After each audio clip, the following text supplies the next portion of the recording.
செய்வினை கோளாறு உள்ளவர்கள், பில்லி சூன்யத்தால் பாதிக்கப்பட்டவர்கள், மனக்கிலேச்சம், மனோபயம், ஏதோ ஒரு கிளி இருக்குது அப்படிங்கிறவங்க எளிமையான சில பரிகாரங்களில் அதை நிவர்த்தி செய்யலாம்.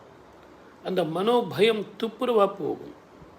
தினமும் காலை மாலை 2 வேளை வீட்டினுடைய தலைவாசப்படியில் நல்ல பெரிய அகல் விளக்கு எடுத்துக்கோங்க. வேப்பெண்ணெயை நிறைய ஊற்றி அதில் கொஞ்சம் பச்சை கற்பூரம் போட்டு ஒரு 1 மணி நேரம் காலையில் தீபம் எரிகிற மாதிரியும், அதே மாதிரி சாயரற்ற நேரத்தில் மாலை நேரத்தில் தீபம் வைக்கும்போது திருப்பியும் ஒரு 1 மணி நேரம் தீபம் எரிகிறபடியும் தொடர்ந்து 48 நாள் காலையில் மாலையில் 2 முறை தீபம் போடுங்க.